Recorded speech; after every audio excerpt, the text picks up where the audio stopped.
Bonjour à tous, nous sommes le mercredi 30 septembre et je voudrais continuer notre méditation sur les anges. D'abord parce que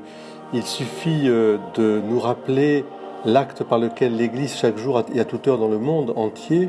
au début de la prière eucharistique, au cœur de la Sainte Messe, rappelle les anges et les archanges pour chanter la gloire de Dieu trois fois saint,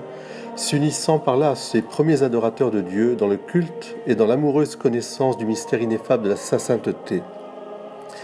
J'ai voulu hier vous rappeler justement que les archanges avaient une mission aussi de révéler pleinement la nature même de Dieu, son être profond, dans son amour à la fois fort, humble et sauveur. Mais aujourd'hui, je voudrais insister justement sur cette présence des anges qui adorent, qui sont des contemplatifs par excellence de la gloire de Dieu, non seulement la gloire ineffable, éternelle de toute éternité au sein de la Trinité, mais aussi de cette gloire eucharistique qui nous amène à l'adoration eucharistique. Nous sommes le jeudi et nous sommes aussi dans une journée qui nous permet de pouvoir adorer le Seigneur, présent sous les apparences du pain et du vin. Alors avec les anges, nous aussi, nous pouvons aller adorer n'importe quand, parce que, comme le disait sainte Françoise Romaine, elle-même familière de son ange gardien, quand elle ne pouvait pas aller adorer le Saint-Sacrement, c'est-à-dire passer un moment d'intimité avec le Seigneur, à cause de son devoir d'État, elle envoyait son ange gardien, dont elle avait la vision,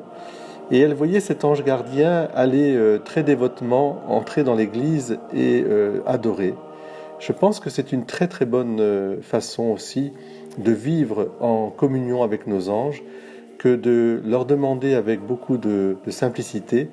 d'être toujours en prière là au moment où nous ne pouvons pas y être pour des affaires bien sûr temporelles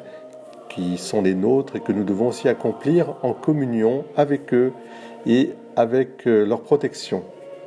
Alors je vous souhaite, vous aussi, d'être familier avec votre ange, assez familier pour pouvoir lui demander dans la journée d'aller adorer le Saint-Sacrement quand vous ne pouvez pas y être. Et puis dès que vous avez l'occasion d'y aller, bien sûr, je vous invite à y aller aussi. Je vous souhaite une très belle journée et que nos anges gardiens veillent sur nous.